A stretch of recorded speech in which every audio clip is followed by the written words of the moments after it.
In 2025, we came together as a group of young people to share and discuss issues impacting us as we navigate work, school, systems of care, and the larger society. In the process, we formed a trusting and supportive community.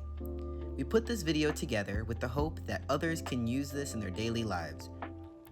You will hear stories from the field and stories from the heart. Also provide recommendations and resources to use in your own journey. Disclaimer: with respect to their privacies, the authors will remain anonymous. Their stories and experience, however, are real and represent the experiences of young people. The authors want to advise viewers that sensitive materials and personal storytelling may bring out a range of reactions, and encourage viewers to take the time to engage and reflect at their own pace.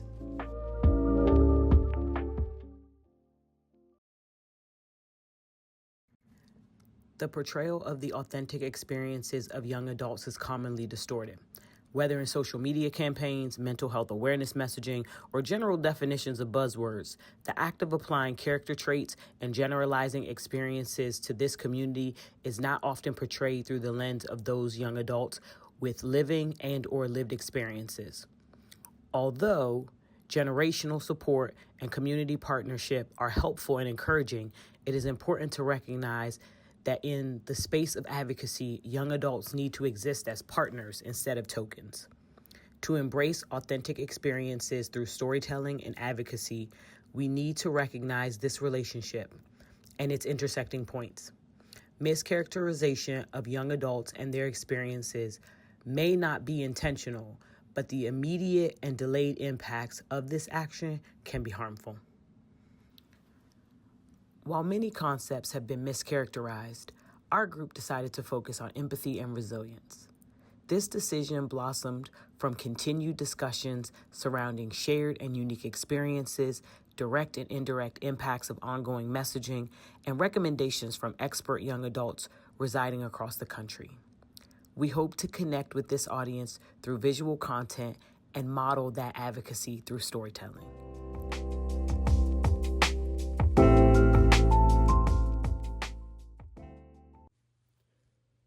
Resilience isn't always loud.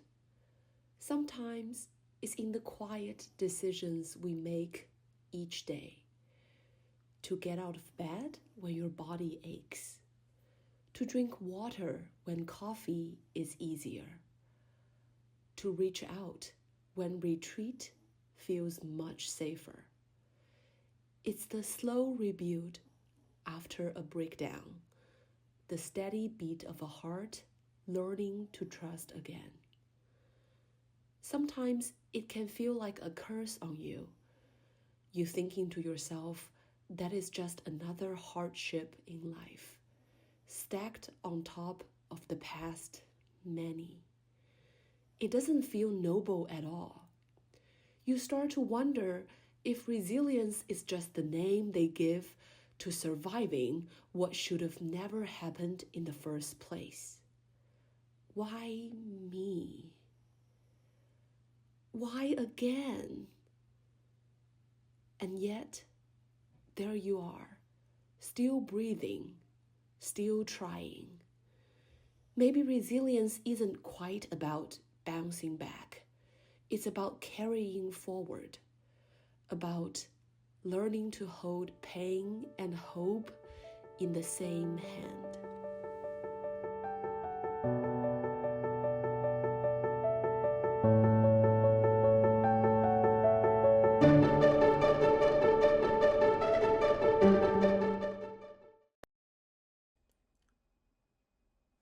In my experience, the systems of care have a heavy reliance on resilience. The term is used as a cure-all, a fix, a panacea. The over-reliance on resilience makes people incredibly tolerant of negative people, events, and feelings.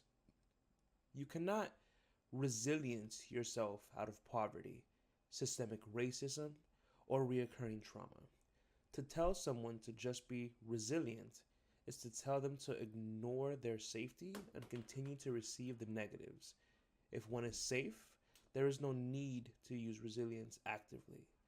And as it is not an infinite source, it allows us to recuperate and rebuild so that when the next bad things happen, and they will happen, we can weather the storm.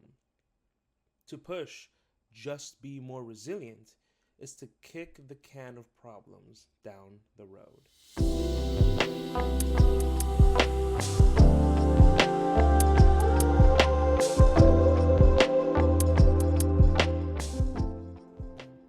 Sometimes resilience is romanticized as the phoenix, perpetually rising, undamaged from ashes, glorious and unchanged. We're expected to rise again and again, yet what sustains us each time? What compels us to come back again each time in blazing flame and flickering light? We are not infinite versions of ourselves that can be reborn each time through every struggle. We are not unending fire, unyielding flame, nor unbroken timber. We are people. We must ignite a different light in this path of life. Rather, resilience, in truth, is the quiet ember that smolders unseen, slowly rekindling warmth through smoke and ash, patiently rediscovering itself, altered yet alive, awake yet ambient. We are ember, bringing warmth to a room and life to breath, while mindfully present. We are embers that rekindle and ignite through whispers of encouragement and each breeze of authenticity.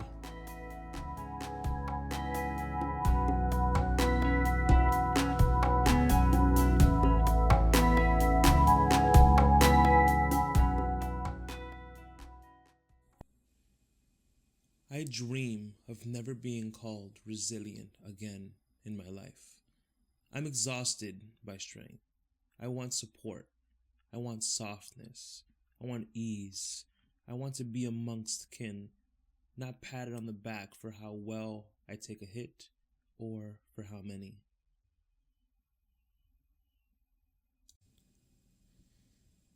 Based on the results from how resilience has been introduced in safety sciences, we raised 3 ethical questions for the field to address. 1. Should resilience be seen as people thriving despite of or because of risk? 2. Should resilience theory form a basis for moral judgment?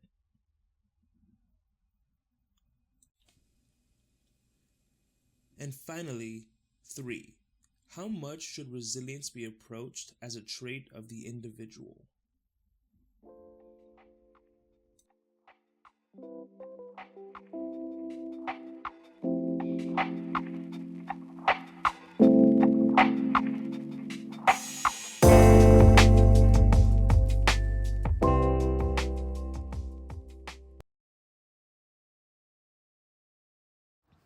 I'd like to share a story about empathy and the repercussions of misguided empathy, so to speak. So I actually work as a mental health counselor for children and families in the DCF system. And essentially, I remember working with this young girl, 16 years old, Hispanic descent, grew up in a single family household with her mom and her 3 younger siblings. And for the most part, her and mom had a really tough, strenuous relationship. I think that for me, looking back on that situation and looking on that case as a whole, sometimes the idea of like trying to relate to someone and trying to try on another person's experience or feelings for a second and be like, hey, I get where you're coming from, or I know how it feels to be, 16 and in love. I know how it feels. I can imagine it feels so patronizing. It feels like someone's trying to take your experience and try it on, like, as a costume and be like, so how do I look in this? And it feels so, it just feels so wrong. I don't know. But I don't know. I think that just thinking about the word empathy and kind of how it how it manifests in our daily lives and how it manifests in community, I think that it's not always what we intend for it to mean.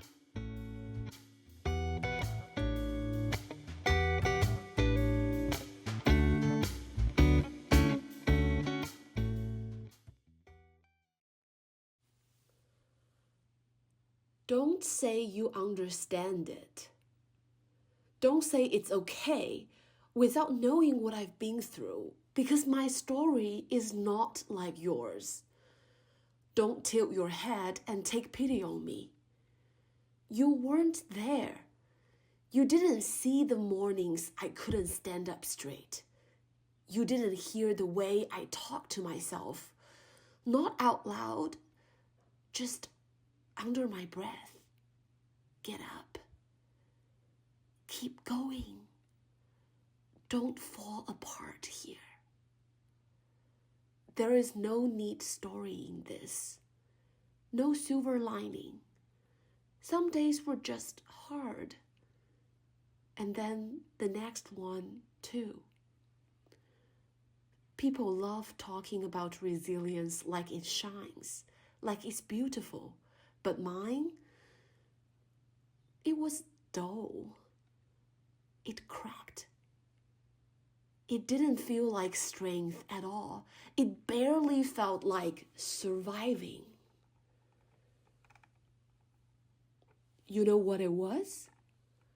It was brushing my teeth, even if I didn't leave the house.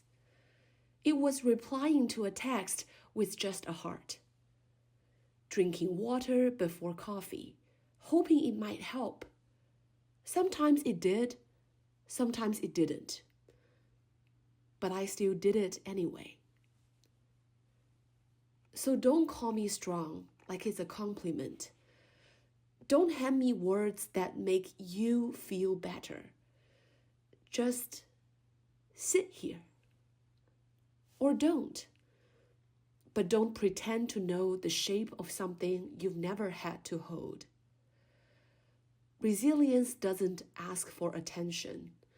It just keeps going. And so do I.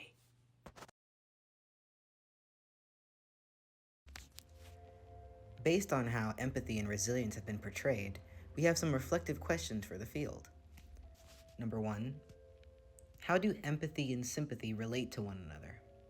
Number 2, what are the implications of either of these concepts if mischaracterized amongst people? Number 3, what is the relationship between empathy, safety, and cultural humility? We've also defined action steps for reclaiming, redefining, and exploring mischaracterized terms. Starting with, incorporate strength-based language into regular conversations. Instead of saying, I know how you feel, to convey empathy to someone, decenter yourself and say something like, you seem to be carrying a lot on your shoulders. Also, offering tangible support like, what would be helpful for you, in response to someone's shared experiences has more value than parroting back to them that you have been in their shoes.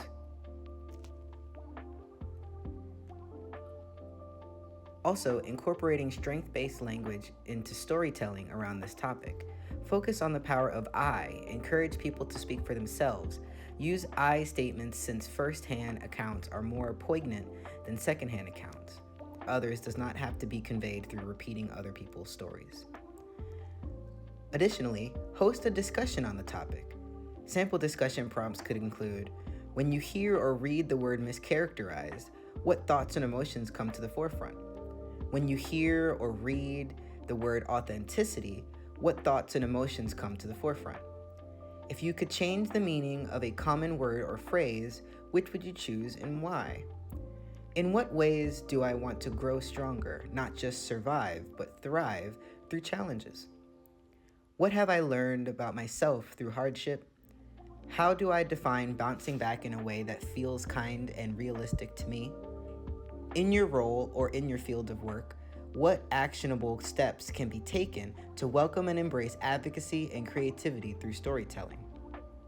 To express yourself and advocate through story sharing, what support do you need? What are some resources you found helpful and valuable in enabling you to advocate for yourself? If none, what resources do you want to find and use? We hope this video has value to you as you navigate your personal, social, educational, and work life. We conclude with a list of resources that you can access.